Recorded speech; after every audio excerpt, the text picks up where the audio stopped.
listening to Unscripted Moments, a podcast about propaganda. Welcome to the first episode of my mini-series on a catastrophic break with Consensus Reality, a record featuring Chris Hanna and friends. On this episode, Chris and I discuss the Patreon version of a speculative fiction originally performed by Propaganda on Potemkin City Limits. The personnel on the performance of this song include recording engineer Paul Yee, producer and guitar Murray Pulver, drummer Ryan Voth, bassist Dave Landreth, keyboardist Zach Antel, vocals by Chris Hanna, and a little bit of guitar by Chris, and a mix by Howard Redekop. Guests on this episode are guitarist Murray Pulver and engineer Paul Yee. Remember, there are 3 ways to enjoy this series.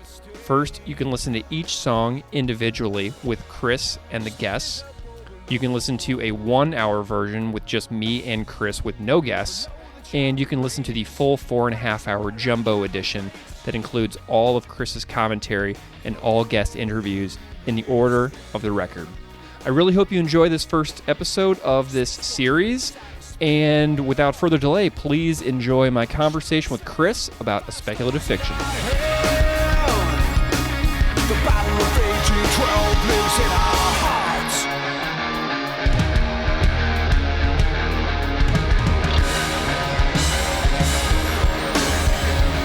We don't care for Kingston.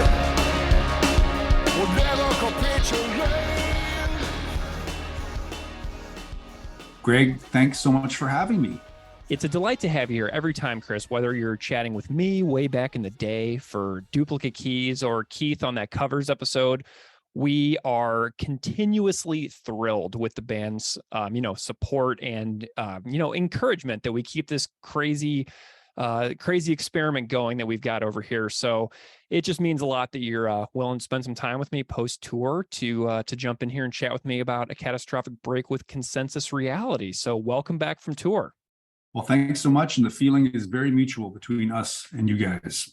It's fabulous. Well, Chris, we're going to jump right in here because we've got a lot of ground to cover for the record. And we're going to do a sort of song by song breakdown for the Catastrophic Break Patreon record, which was recently released worldwide to the public.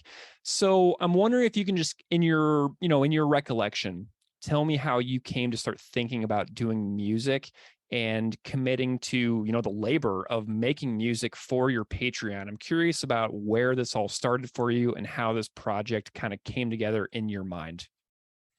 Well, I mean, it just seemed like an interesting idea to me, hopefully for the listeners, but especially for me, because I've never really played music in any meaningful sense with anybody outside of Propaganda. So that's like, that's pretty much 30 years. Mm-hmm. And that made me kind of curious whether or not, could I actually do something like this? And would it be successful? Would it be a failure? And I thought, well, whatever happens, I would probably learn a lot from the process of doing it with people from outside of Propaganda.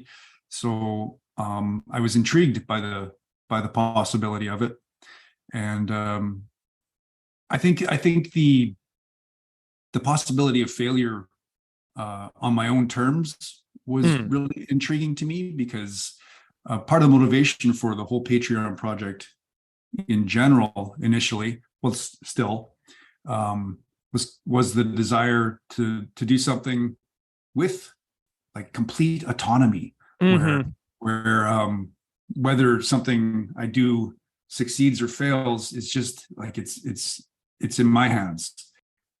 I haven't had that opportunity in my creative life pretty much ever. And yeah. I think I've realized that I think I need that kind of autonomy in, even if it's, off in the wilderness. I just need something, even if it turns out to be an embarrassing failure, which I don't think most of the Patreon stuff is, but I like I say, I was intrigued by the possibility of failing on my own terms. In Propaganda, obviously, everybody chimes in on our. It's not like there's not autonomy in Propaganda. Like I think, especially Todd and I, as the prime songwriters, we try to give each other the chance to, even when we doubt the other guy's ideas. Right. I think we both try to let it happen, but there is a limit to it, and I think we both feel those limits every so often, because people are chiming in on our ideas, and even if verbally we're like, oh yeah, go ahead, try that. You know, there's body language, you know, that it's telling you, okay, they're not loving this, and that is it's not an infringement on people's autonomy, but it's just it's not the autonomy I was looking for. Like, I think I needed an outlet where I could be utterly autonomous with creative decisions, and you know, like I guess what it is everybody else in the band has their own private, personal, creative outlets that I don't get to weigh in on. Like, Sullivan has a bunch of various guitar-oriented projects. That Beeve builds guitars. I don't get to weigh in on that. Yeah. Todd paints, you know, all these things they do on their own that I don't weigh in on, and of course I wouldn't. And they get to succeed or fail with that kind of autonomy. And I think I've watched that longingly over the years, and I guess I wanted a piece of it. And I think the Patreon thing and the music idea was the most casual way I could think of doing that without it becoming a distraction for Propaganda, because that's not what I wanted. You know, I didn't want it to seem like I didn't want it to be just a distraction, like that people are like, oh, he's doing this thing on his own. You know, I just wanted it to be a project sort of off in the weeds that you know, people that are really into it would dig, but not that would become this thing that would take anything away from the band. Wonderful. You know, I did a lot of conversations with other people who played on the record, and a few times it came up to where there was a list that came out with some possible songs to consider. Do you remember if you had like an original list of Propaganda songs that you were considering for the reimagined versions that eventually went on? Do you remember the full list that you made? No. Okay. Like, I have some ideas. Obviously, I think Speculative Fiction and Coach's Corner were on that because we obviously did something with those. Yeah. My guess is that other songs on the list would have been Without Love, probably Potemkin City Limits. I'm pretty sure I had this idea with Murray Pulver to do a version of Victory Lap that was in a George Michael style. Awesome. But that never came to be. Probably Zoochosis, possibly Cop Just Out of Frame. I think America's Army. But nice. Like, I don't actually have a list. I don't remember what I was bandying about with these guys. Totally fine. Well, you know, and I was thinking about what you were saying a minute ago about, you know, your need for this other thing that doesn't distract from the band. And I see you've done several things over the years. You did, Escape Velocity with Derek for a long time. And, the Propaganda podcast, short-lived one, but then there's also G7 radio. So there's a few things that you've done over the years that a lot of people have really appreciated that are just outside the band, you know? Right. Exactly. Outside the band, but still not autonomous. Right. Yes. Right. Okay. That makes a lot of sense now. Okay. Well, I want to start diving into these songs here. We've got, I kind of want to go through the record, track by track, and just hear your stories that spring to mind. There's no wrong answer, obviously. I'm just looking to hear your, Mars rover, on the ground sort of stories here. So let's start with Speculative Fiction. Still visible below the child remains, back to where I cannot wait. And though you may stand 6 documents out of space,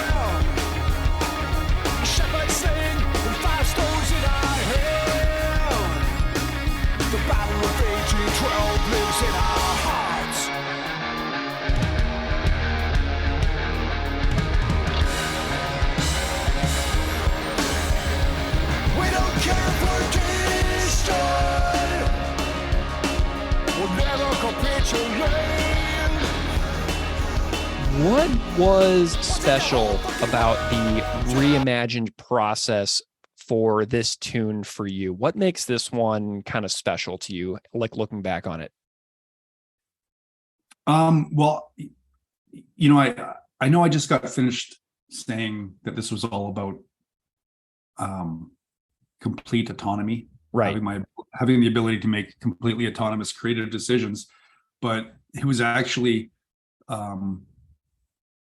letting go is what stood out to me for this. And I know that seems to contradict this idea of autonomy, but it was actually extremely liberating and interesting and instructive for me to make the completely autonomous decision to get out of the way and not backseat drive the process of making the song with these guys, like these real world, highly accomplished and unbelievably talented studio musicians. Get out of the way as they interpret the song, I guess in their own musical dialect. It was fucking fascinating to watch and hear it unfold in real time. Like half the time, you know, my jaw was on the floor at how fast things were coming together with these guys. The ease with which each of these musicians would find their place so quickly in these recorded performances. You know, that Murray had just, like, they didn't come in knowing the song. Murray was just scribbling down the structure on a piece of paper literally moments before the guy pressed record. So, you know, they weren't belaboring, they weren't worrying about, you know, they weren't worrying about that, and they weren't belaboring things that we tend to obsess about when we record propaganda. They weren't obsessing over, you know, every guitar part or bass fill or drum roll, and like they weren't even checking their tunings with a tuner between takes. It was like, to me, it was so different from how we roll in propaganda.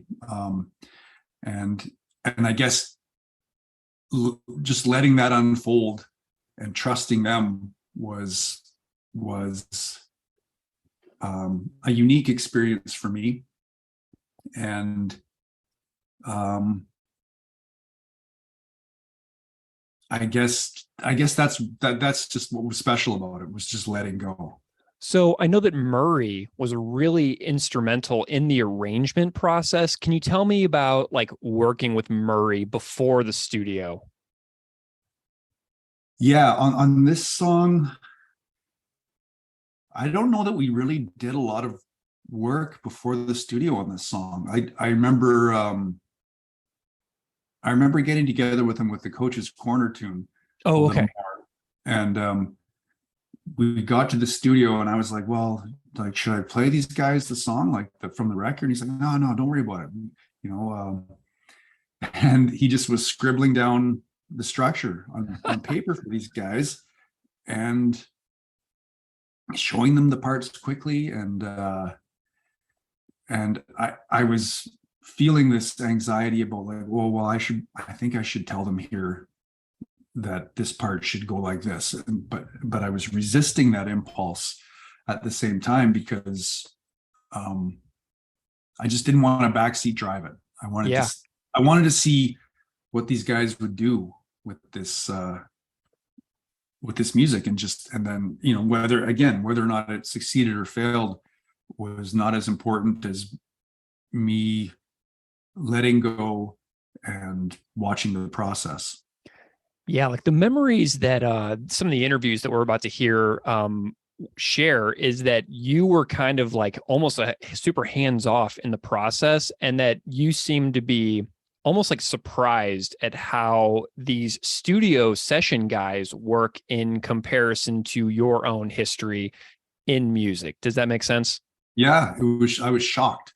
I was shocked and like kind of exhilarated. And probably to them, it was like they were probably bemused that every time Murray would show me an idea, I'd be like, "That's fucking awesome!" Like, yeah, literally every time. and he would just start laughing. Like, I think he thought, "Are you serious? Like, everything's a good idea," you know? But it literally was everything these guys would play I was like, fuck, that's amazing. And which helped me let go, because then I could just trust that they were going to take it in some really cool direction. So yeah, my appreciation for what they do was just like, it was enormous. So my last question before we hear from Murray Pulver and Paul Yee, who both worked on the track, Murray as guitar player and Paul as engineer, is what was the vocal process like for you, like when you got home? Because I know that you did vocals at your house, right? Yeah. I didn't want to do it. I didn't want to do it in front of those guys. Yeah. Tell me about this. I just did my usual thing. Like in propaganda, I also tend to do this. Like I will, if I have to, or if I feel like I need direction, I'll do it. I'll do the vocals with everybody at the studio and get input. But if I know what I want, I'll go home and do those parts. It saves the band some money. And it just gives me the kind of space I need to be feel a little more free and creative. And I think with this, especially because I felt like I was out of my depth with these guys, that I was just too sheepish to do it in front of them. So I went home and did them myself. And then I would send them to Murray and say, well, what do you think of this? What do you think of this? Are these vocal melodies good? Like, I wanted his input to see if he had anything different, and he would chime in, and it seemed to be coming together. Like I was able to pull off. I felt like I was able to keep up by just doing it on my own, not make it seem like I didn't seem as glaringly amateur as I thought I would. Doing it this way. So, because I remember there was one point in the studio where Murray was trying to get me to sing along while they were tracking. It was just like a nightmare to me. It was like one of the terrible dreams where, you're naked at school or something. Yeah. So I was glad he was up for, letting me investigate that stuff at home. Love it. Well, let's hear from Murray Pulver and Paul Yee, who are going to tell their stories now. So everybody will be back with Chris in just a little bit. Thank you so much to Murray Pulver and Paul Yee for participating in this. And now we're going to hear their tellings of speculative fiction. So let's throw to Murray and Paul.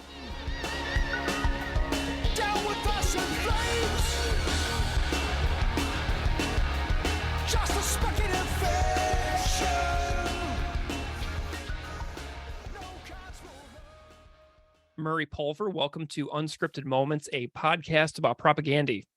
Hey, thanks so much for having me, Greg. Looking forward to it. I'm so happy that you're here, Murray. And I'm wondering if you can, since we have listeners all over the world, I'm wondering if you can spend a moment and introduce yourself a little bit to the listeners out there so they know kind of who you are and what you do. Sure. I'm living here in Winnipeg, Manitoba, Canada, the home of propaganda. Yeah. And I grew up in Portage la Prairie, which is the same town as Chris and Jordy. And I've been a musician, and / producer, touring musician for probably the last 30 years. Amazing. Yeah, I've played music in various, I used to tour with a band called Crash Test Dummies, which had a lot of success around. I wasn't in the band. I was sort of more of a touring guitar player for them for about 4 or 5 years. Nice. Okay, so let's go back to Portage. When did you meet Chris and George? Tell me some old, how you all came to know each other and kind of what that relationship is like dating back to the beginning. Sure. Well, Portage is a small town. It's 13,000 people. And I was, a metal. I loved metal, like Maiden and, Wasp, all that kind of shit. And I was just, jamming in the basement. And I had a couple friends that I went to school with that loved jamming together, but we needed a kick-ass drummer. We were in junior high, grade 8. So kick-ass drummer, but then somebody said, you got to get Jordy Samoleski, you should come over and jam. And so I'd never met Jord before. He came over and he knew a couple of the other guys. And so we started jamming, what was there? The Trooper by Iron Maiden. And And yeah, it was just like, holy shit, this guy he can play all those fills and stuff. Like, we actually sound good now all of a sudden. And so and then Jordan and I, we would jam, all these metal tunes, and my dad, he was always listening and thought, these kids are pretty talented. But he was this guy from Berlin, and came down with this big thick German accent, said, you guys are really talented, but you'll never get anywhere playing this music. So he gave us this songbook of that he used to play in a band. My dad played in a band, and they played like 50s, 60s, 70s, and polkas and all this crazy music. And he said, if you guys learn all these tunes, I'll get you gigs. And so he got us playing like weddings and all these crazy gigs around Portage. Yeah, so we'd always jam metal, and then we'd go out on the weekend and play and make $150 each. Like, we just couldn't believe it. What are we doing? So it was kind of cool.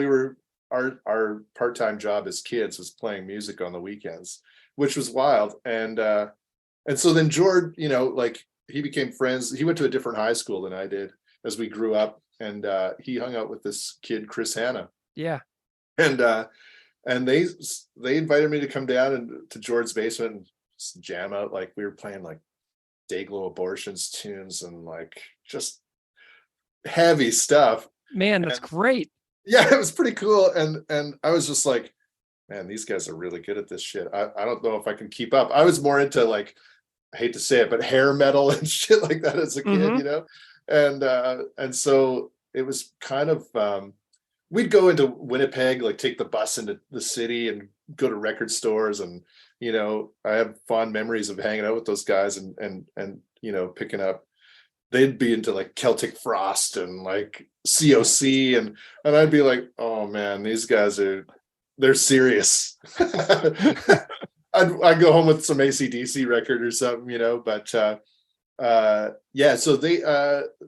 could see that they had a vision, and they were just like, even at that young age, they were like 15 or something. And, I remember George, he hid his, he got up, shaved his head and got this mohawk and hid it from his parents because it just looked like it was long hair. And then one time they came to, we had this band, it was called Spectrum. That was our sort of a gigging band, that we play around. And we play at this, like, in Canada, we have this thing called a Legion. It's for veterans, and they have music on the weekends. So they had a Halloween party, and George came like full on mohawk, and his parents came down, and they were just like, holy shit, what's going on? That's dedication to a costume. But that actually, George, he would go to school every day like that after his parents went to work, and he'd do the hair up and then come back and just like shower it down. It's so funny. But so anyway, those guys kept jamming a ton together, and I'd play with Jordan in a different situation. But I was like, man, these guys are dedicated to this music. And Chris really seemed to have a really, he could shred like crazy already then, and yeah, I was just like, these guys are going somewhere with this. And so, it was, I just took a different musical path than they did. And, I just was like, holy shit, how are they ever going to survive? But, with that kind of dedication and how talented they were, I mean, it was kind of cool to see where it could go, Man, Murray, I'm like envisioning an alternate timeline where you're like the bassist in Propaganda. You know what I mean? It's kind of funny. It's like, because they put out How to Clean Everything. And I'd be teaching guitar students how to play these tunes. Yeah. And it was like, holy shit, I guess the guys are doing pretty good, because Nice. he kind of lost touch they went to university and stuff. And I went to music school, and, so it was just kind of lost touch a little bit. But yeah, it's so funny because I went to teaching guitar right after music school, and I'd be teaching all these kids how to play prop tunes, which was hilarious. Nice. Yeah. So, years go by, Propaganda has their music career, you have your music career, and then you wind up on these tunes on Chris Hanna's Patreon project for his Patreon, A Catastrophic Break with Consensus Reality. How did the initial contact with Chris come about for getting involved in these couple of songs? You know what? I went to my nephew's soccer game and saw Chris there. I lived in the same neighborhood as Chris, and I'd often sort of see him. He'd be walking his kids home or whatever. I'm just a little, hey, how's it going, Chris? Blah blah blah. Yeah. And but I saw him at at his kid's soccer game, and we just started talking. And he was like, "Yeah, I've got this idea. I want to kind of reimagine some of my songs, and I know you do lots of production and stuff. We just hadn't talked in forever." Sure. And he said, "Might be kind of cool to re-envision these with you. See where it goes." He kind of almost painted this picture like, I want to do prop songs, but where the fans can actually play them at a barbecue with their family. And not, you know what I mean?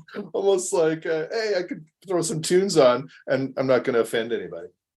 Okay. So with just with just how the how heavy the music was. He just wanted to be, that sounded like kind of a funny statement vision, but that's kind of what it was in a nutshell.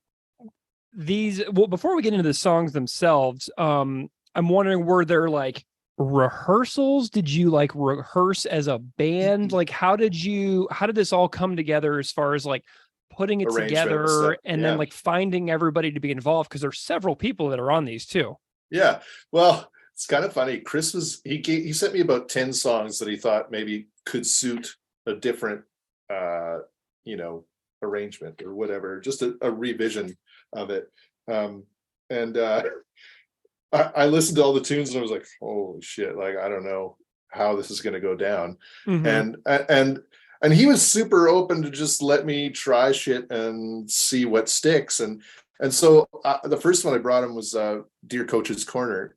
And what's kind of funny is I was like, holy shit, like how am I gonna, maybe he was really thinking this acoustic sort of vibe or something very 80s, like for speculative fiction. It was just, he wanted this kind of like 80s pop, some of our guilty pleasures things that some of his fans wouldn't expect. But for Dear Coach's Corner, I think I listened first to a cover by what's her name, Jen Fiorentino. Yeah. So I checked it out and I kind of learned her version. And then I really kind of just reworked it a bit and sort of with the vision I had for it. And Chris is just wide open. He's just like, hey man, whatever you want to do. And so I got together with him just in his living room a couple times, just kind of went over arrangement stuff, just he and I, and talked about things, made a couple little alterations or changes to what I sort of envisioned. And then I hired this guy, Ryan Voth, on drums and David Landreth on bass, who are a great rhythm section together. And they can sort of, go on the fly. They can sort of be very creative. Just so we didn't rehearse at all. We went into the studio and we recorded both those tunes that afternoon. Okay, so you are far more instrumental then in the arrangement of these reworked tunes than I knew. So, So it seems like Chris gave you the propaganda versions and you almost had like a carte blanche approach to doing the reworking yourself. Is that true? Totally, yeah. And then he just Chris was so easygoing. He was just like, yeah, cool, man. I love that. Yeah, and I think he was so much very interested in getting out of his own way,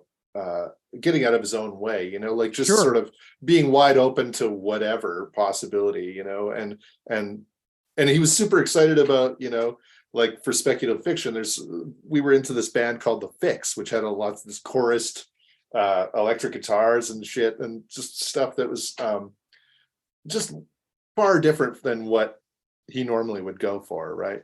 Amazing. And, I love that egolessness as well. Be like, hey, I wrote this song, but it's like I'm letting somebody else have control. It's really cool.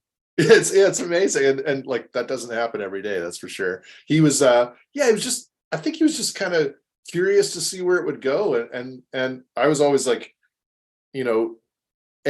happy that he liked where it was going, and B, just kind of thrilled to be doing it with him because it was a fun sort of collab that one wouldn't really normally expect. Like even in the Winnipeg circles, like we don't have anything to do with each other musically in circles here. But we had this commonality of, jamming in the basement when we were young and being from the same small town. Yeah.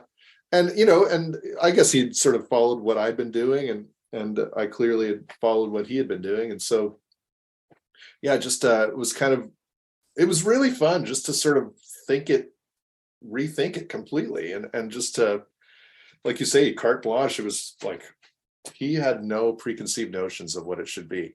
See, that is what makes that one little tidbit makes this entire conversation worth it for me, because I would have thought that Chris would have been the one doing the rearranging himself and then bringing you in to like play other instruments and stuff like that. I didn't know that he essentially like turned it over like a homework assignment. Pretty much. Yeah, that's exactly it. That's a great way to describe it. Yeah. I like I said, I just think he was like, I got to get out of my own way and just let these become something other than, like I'm assuming in prop that he's got a lot to say, and the direction is very much comes from him, his guitar playing, his lyric writing and all that stuff. So this is very different. Okay, so give me an overview of the rest of the personnel. So you mentioned Ryan on drums, Dave on bass, you on guitar and producing, and Chris playing guitar and singing. Is there any other? Chris only played guitar, all the heavy bit on Speculative Fiction. Okay, I played all the guitars, yeah, and both acoustic. I played some dobro. I played all the electric guitars, and then we had keyboards on Speculative Fiction by a guy named Zach Antel. Okay, and then that was it. And then the mix was done we recorded it at Paul Yee's place, a place called Stereo Bus. And like I said, we really kind of did it over a day, all those guitars and maybe we did another day of overdubs possibly. And then Chris recorded the vocals on it at home. He felt more comfortable just because these were quite reimagined. We had to approach them a little differently vocally. So I don't think he wanted me to have to sit through that, but I would have gladly. Like, it's so great. But yeah, so he did those at home and then just sent them to me. Okay, so and then I sang backgrounds and all that stuff. Nice. Was Chris there when the rest of the band and all of you guys were laying down your tracks with Paul? Oh yeah, for sure. He was just kind of like a kid in a candy store because he'd never really done it like that as it's more of a session musician kind of thing, rather than a band coming in and totally laying it down because they've rehearsed for weeks and weeks. This is very much like fly by the seat of our pants, kind of like, okay, well, what about this? And both those guys, Ryan and Dave, were fans of the band and fans of Propaganda, and also were very excited because it was also carte blanche for them. I was like, guys, this is what I hear. Take it from there. So, there's some very cool bass playing on Speculative Fiction. It's just great playing. And Chris was just like wide open to it. He's like, I can't believe this shit's happening in front of my eyes. Like, it's just a different world because these guys come from a very improv kind of based scene, and Chris is very structured. Yeah. So for him to see this shit going down in front of his eyes, he was just like, what's going on? And excited, I think. So I'm going to dive into a couple of the songs specifically, but before we get into the two tunes that you did do you remember any of the songs that you didn't do, the other 8 that were under consideration? Can you recall those at all by any chance? Man, yeah. Geez, it seems like so long ago. It's been a long time. It's probably 4 years ago at this point. Yeah. Temkin City Limits. Sweet. Okay. Was one. Most of them I just felt like I couldn't really tackle, to be honest. I just felt like shit. And you know what? To be fair, I kind of went with gut instinct. Like, and I actually watched a lot of Jen's covers because she does a lot of them. And so many. And it kind of really helped me sort of decide on these two. Yeah. Just because it was like, well, I can sort of hear where it could go and just, kind of imagine things. And so she was kind of instrumental in having me figure out what what to sort of do. Well, and Jen has the connection to Jen on this podcast that she was our guest on episode 16. Okay. So Jen's been on the podcast. And then when Propaganda played in the Southern Ontario tour in May 2022, just a few months back, I actually got to meet Jen in Toronto, like face to face. So that was really cool. So, Jen's been here and I finally got to meet her in person, and her covers are spectacular. She's done wicked more than a full length's worth of Propaganda covers on her YouTube. And the latest one she did for Bringer of Greater Things was so wonderful. And I watched it so many times. Like, so she's still at it and they're still spectacular. Cool. So I have to check it out. Yeah. Cause honestly, if she hears this, she was kind of instrumental in me figuring out what to do. I love that. Okay. So what are your thoughts on Speculative Fiction, the original Propaganda tune? Amazing. I mean, as you know, like I don't know if there's more a band that's more intent and intense than that band, and just lyrically, just brilliant stuff. Mm-hmm. And actually, for me, I'm like, because I've never been a lyric person. Kind of funny. I've just always been focused on melodies and music. Yeah. When you actually dive into the lyrics, I don't profess to know what actually Chris is talking about. I have ideas, but sure. But just like the way he puts it together, and even his phrasing and stuff, I was really kind of thrown by it, but also really intrigued by it. And so, I had this idea of kind of what it was about, and then it was just like we had talked musically about some 80s bands that his friends probably didn't know that he liked, but he, guilty pleasures, so, like The Fix, or like just bands that had just kind of more clean guitar sounds and mm-hmm. and really interesting arrangements and just a cool pop sensibility, but we're a little bit left of where mainstream pop was. So a lot of British bands and stuff we kind of liked, British pop bands, and then it was, but that's only like a bit of a just an inspiration, really. Yeah. And then it's just like, well, let's just make it completely our own. Let's not even worry. We have no preconceived notions of what it has to be, which was also because Chris was so open to it. And that song just, the original is just so intense. And I mean, I can't even comprehend sort of the tempo and stuff, like, to be honest. I was just like, how the hell did these guys do this every day? It was actually really, really cool for me to sort of dive into the songs and just kind of rediscover Propaganda, and just the excitement. And I can see why their fans are just so dedicated and not rabid, but maybe that's a good word to describe them too. But and I don't know if you picked up on this, but since the revised vocal melody in the chorus of the song, Chris has kept that in the live Propaganda version. So no way. So like the way he sings the chorus on the reworked version, he's now doing it live. And I think it might be a little easier on his vocal endurance for playing, sure, multiple shows in a row, but it's also got almost like a more melodic hook sensibility. And right. Strewn along the coast, and I just love that how engaging that hook is, and how musical and melodic it is, but it's also like something that is easier to pin down in a live setting when you're like on the road with a band.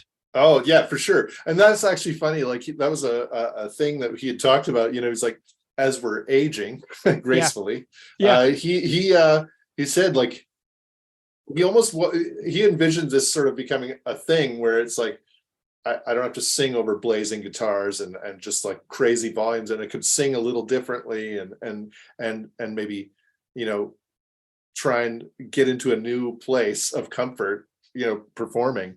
Mm-hmm. I mean, I don't know if that, I don't think that happened really in the sense that, you know, he's got this whole reimagined bunch of albums where he can just take them out and play coffee houses, you know, but it's like, it definitely, maybe he found some things that are maybe a little more comfortable and finding his zone a little bit, you know? Yeah. And that's really cool to hear though, because basically it's probably because I didn't know the song well enough and I sang the melody to him a little shitty or wrong. And he may have interpreted it, you know, and made it his own. Well, I went to Winnipeg for those shows last October over Thanksgiving weekend. Oh yeah. And so they opened up with Speculative Fiction, and he did the revised vocal chorus. And I was like, oh, that's awesome. Because he did it the first night. And I was like, yes. Oh, and amazing. It just made me so happy that he came right out of the gate with it. So that was just really cool. That is awesome. I wish I was sick that whole time. I couldn't go.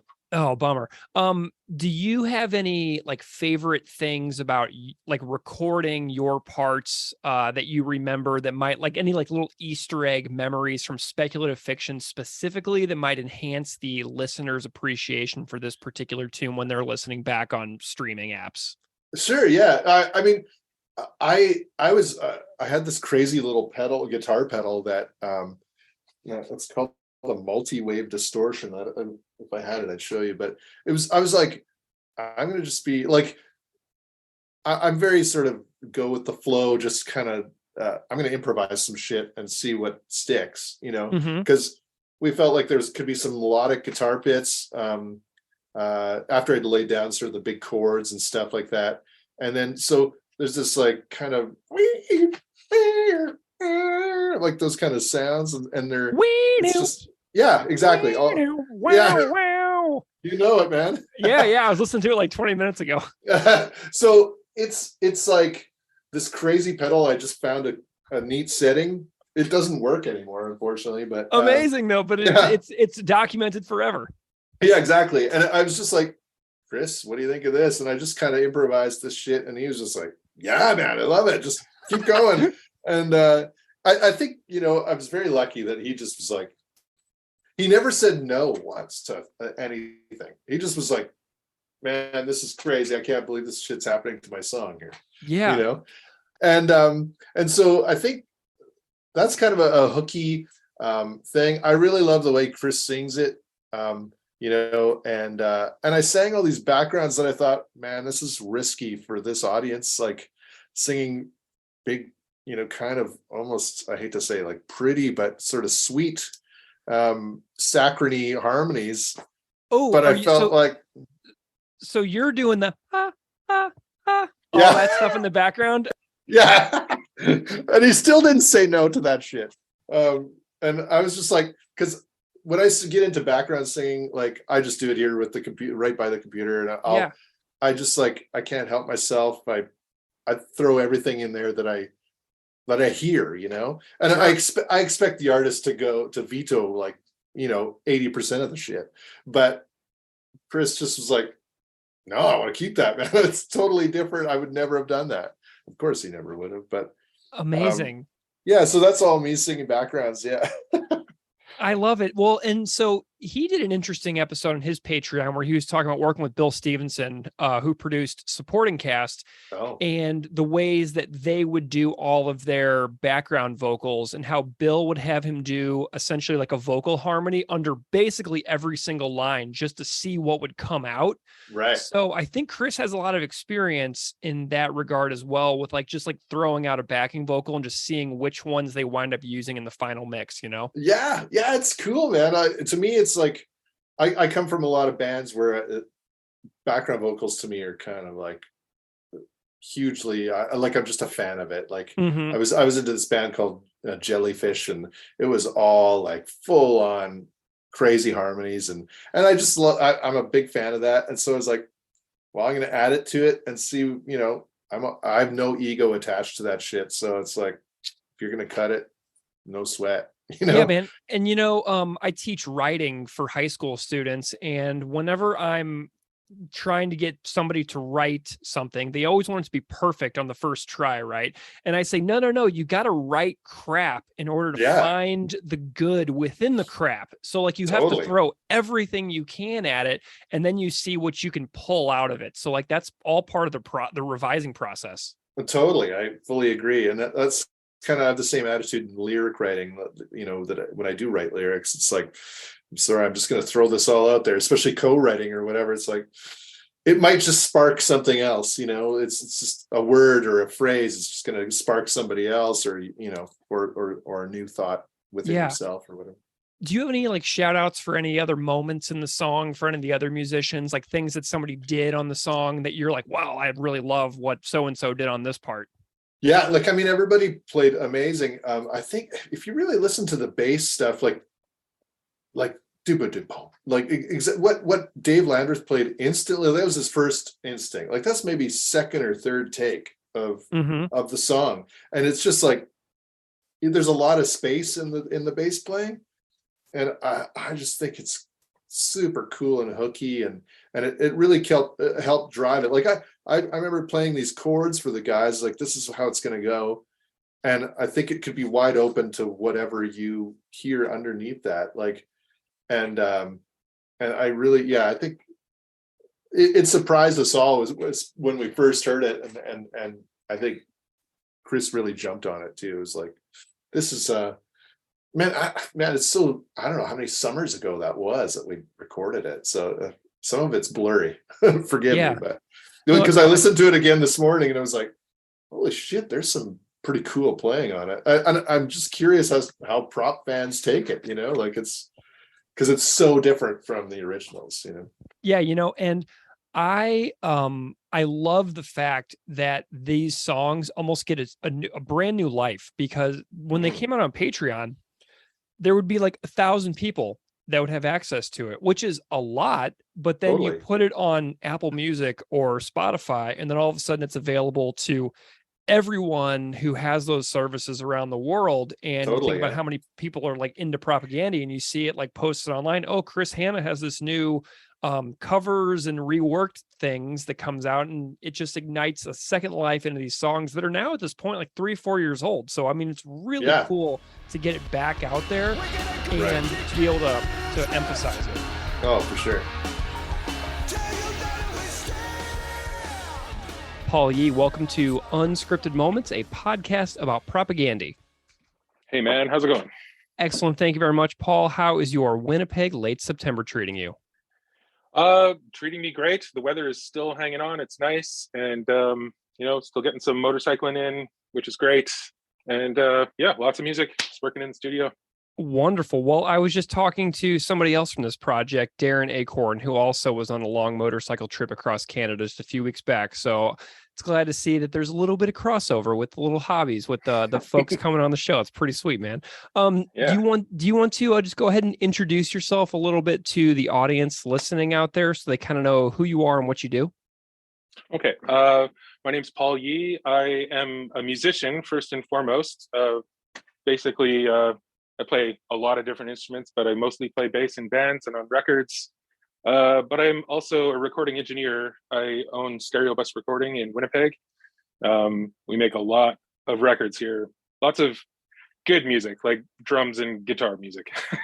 What is your connection like with propaganda? Like, kind of when did they come into your life? How did you become aware of them? Like, and anything that springs to mind about your story in relation to this band? Okay, well, I was born in the 70s. So fast forward from there to 1993, and How to Clean Everything happened. And okay, so for a high school kid in the early 90s, man, like that, I don't really have words for it. It was like that record was like our anthem for everything. Like I wore it out. So I don't even really remember the first time I heard the band, though. I tried to think about that, and I can't come up with who hit me to that shit. But man, it changed everything. I mean, I guess I was already listening to a lot of bands that were very similar. But the fact that the sound of that record was so good, so much better than what everything else I was hearing, and that they were local. It just blew my mind, and they literally became some of my favorite songs to listen to through everything. I mean, they were funny, they were aggressive, they had a good message, like a serious message. It wasn't just shitty lyrics that mean nothing. You could actually deep dive the songs and find some meaning and truth in there, which is kind of a bonus when you love the music, right? Yeah. I mean, yeah, that's what we do here. We go as deep as we possibly can onto the entire discography. And I know exactly what you mean. I spent the last 2.5 years of my life completely obsessed with that exact mission. Yeah. So that's a good thing. I mean, again, I'm not sure how they were introduced to me, but once they were, then of course I was listening to the records and going to the local shows here too, which were phenomenal. Like, seeing that band play locally in the 90s was crazy. Like, tell me more. The kids here just went berserk. Like, it was amazing. Absolutely amazing. I mean, I remember seeing them at this venue in town here called the Pyramid a few times. I don't know what it is about the shows that would stick out, and they all kind of run into one another. But I saw the band a couple of years ago in town, and it was just probably the best show I've seen in a long time. And I had not seen them play in probably 15 years. Wow.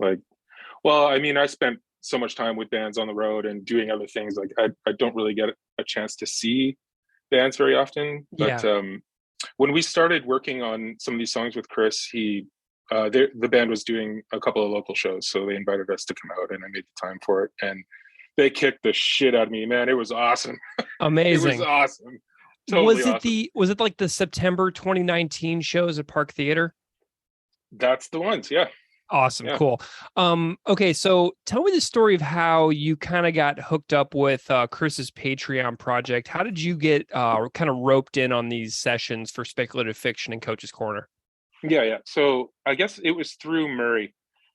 Chris and Murray know each other.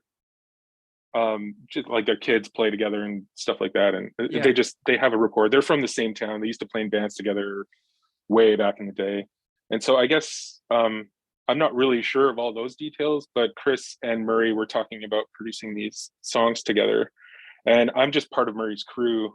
I mean, Murray and I have worked on hundreds of records together over the years, in various shapes and forms, and I guess when they were coming up with the concept of what to do with these songs, I was just included in that because I'm part of the crew that the crew that are on these songs. We record together for many artists all over the place and have been doing so for years. So I think it's just where I was and who I know just kind of landed me there. Wonderful. Murray said, so I talked to Murray yesterday. Murray said that you were totally pumped when he brought up the idea of working with Chris Hanna. Do you remember your experience of being like, oh my gosh? Yeah, fucking absolutely, man. Yeah. In this situation, I'm pretty sure that Chris and Murray worked out everything that they were planning ahead of time.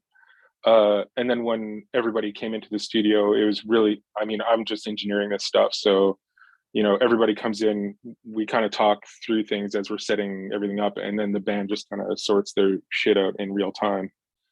Okay, cool. So, you knew the premise. You knew the premise, right? Of like these like reworked propaganda songs.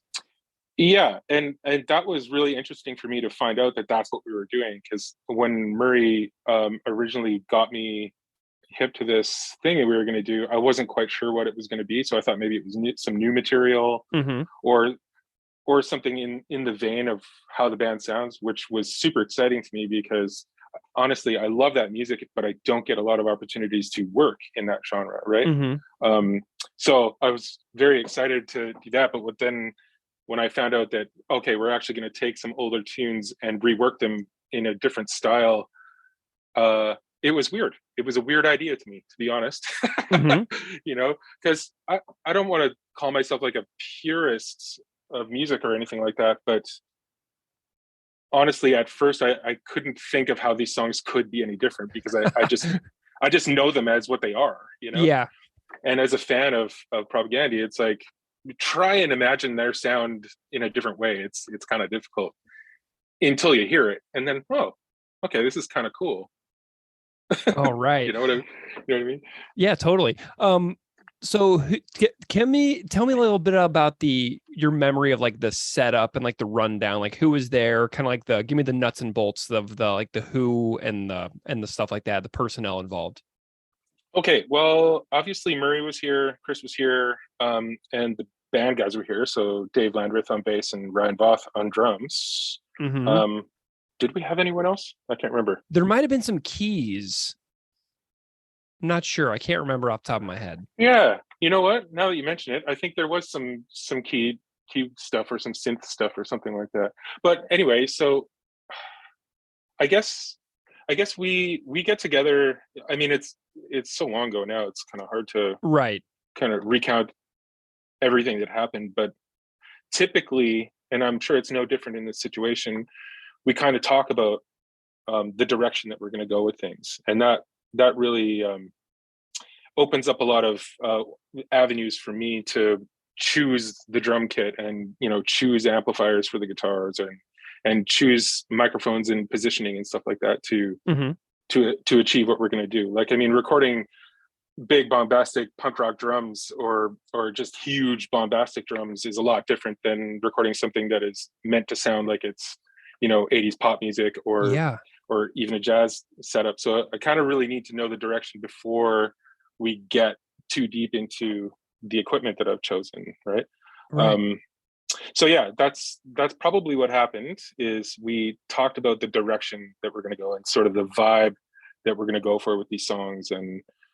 And what I do recall is talking a lot about kind of an 80s vibe, like, chorus guitar sounds and, just things that are so far outside of what Propaganda's sound is to me, so yeah, I mean, then actually just getting to do the setup, you throw a bunch of drums up and you throw a bunch of mics up and you hear how it's sounding out of the speakers and then you just make adjustments as you go, right? Like if the sound is kind of, okay, maybe the drums are a little too tight for this or whatever, then we can change pieces out, or I can change microphones or something like that. A lot of it is very reactionary stuff, right? So yeah, totally. Yeah. Did you get involved in playing any of the music yourself? Were you on the songs too, or do you just engineer? For Coach's Corner and Speculative Fiction, I was just the engineer on those. The SNFU, God, what song was it? Wreck in Progress. Yeah, Wreck in Progress. And Wreck in Progress and the Iron Maiden tune. Wasted Years. Wasted Years. I didn't engineer those, but I played bass on them. Oh my gosh, fantastic. I thought that you were playing on these two. So I was like, it never even crossed my mind to ask you to comment on those other ones as well. So amazing. I love this discovery. This is fantastic. Let's chat about the ones you engineered, and then I may ask you a couple questions about the other ones too, just for the fun of it. For sure. Yeah. So I was kind of shocked when Murray was telling me some stories, and he said that Chris didn't play a whole heck of a lot of guitar on these tunes. Does that kind of like groove with your memory of this as well? Absolutely. Yeah. I remember Chris being in the studio and just kind of like, he really was loose with all of us, like he just kind of let us go with it, Amazing. I mean, it's not like he didn't have suggestions or ideas or anything like that. He definitely did, but he wasn't like a taskmaster, and he wasn't micromanaging every detail of how people were playing or what they were playing. He was just kind of watching. And honestly, like I got the feeling that Chris might not be used to seeing how session players work in a studio, and that's like when you're in a band and you're recording and you're putting out a lot of records, that's your experience. You go into the studio with your band and your band records, you put the record out and, rinse and repeat. But for those of us that are backing up artists all the time, we'll be a crew of, 8 to 10 people with switchable instruments or whatever. We'll come in and, sight read charts and, just bang songs out that we've never heard before. Amazing. And just just pump these things out. And that's how the session musician works, right? So I think I may have been witnessing Chris seeing how session guys work. Maybe not for the first time, but I don't think he was very familiar with the workflow where these guys just get a chart, like a chord chart or like a piece of sheet music or whatever, and can just read the arrangement of the song and then just come up with new parts or whatever as they need to. Or if Chris has an idea and he sings a part out for the bass line or whatever, bass player doesn't have to learn it, they just play it instantly, right? So it was interesting to watch him watch everybody and go like, oh man, listen to what this guy's doing. Oh, listen to what this guy's doing. And it's all happening together because, I mean, the way that we tracked the songs was live bed tracks. Everybody played together. And then there was overdubbing for guitars and vocals after that as well. Nice. Okay, so it was Dave and Ryan and Murray all playing together, live tracking the guitar, bass, drums at one time. Yeah. Nice. And Chris was just kind of like in the engineering room with you, just kind of like soaking it all in. Yeah, he was in the control room with me. I'm pretty sure because I usually I'm sure he was doing scratch vocals as well, like while the band was playing. And usually we'll just set the singer up in the control room with me when they're doing scratch vocals. Nice. Yeah. Well, let's get into a couple of the particular songs here. So tell me the story of kind of some details that you remember about Speculative Fiction specifically. Like kind of what do you remember about the performance of that particular tune while it was going down? Well, that's a tough one because there's a lot of things that go on in your mind when you're kind of intimately familiar with how a song is, and then you hear somebody trying to make it into something else. I really felt like I had to fight the urge to say, no, this is wrong. Do you know what I mean? Yeah, absolutely. Yeah. But then, I mean, when you do this kind of work for a living, you get pretty good at removing yourself from your own opinion and your own taste. And you can just kind of let things happen and then see the good in it all. But yeah, I do remember feeling like this is really weird. Like, I'm not sure why this is happening. Yeah.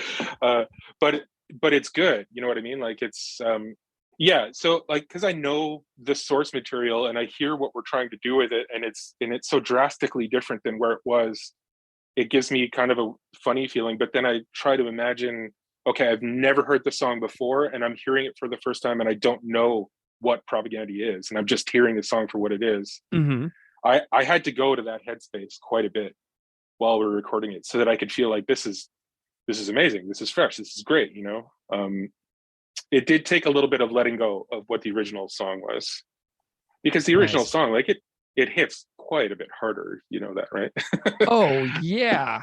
I mean, it's an amazing song. I mean, it's one of the all-time most recognizable and greatest Propagandhi songs that exist. I mean, I think that's a pretty standard opinion for the fans. So to hear a completely different version of it is, like you said, it's definitely a process for fans who feel very strongly about it. And I don't know if you kind of picked up on this, but I was talking about this a little bit with Murray, where Chris has adapted some of the vocal melodies that he did in the reworked version and kept them in the new live version because it's a little bit easier, I think, on the voice when you're on tour and stuff.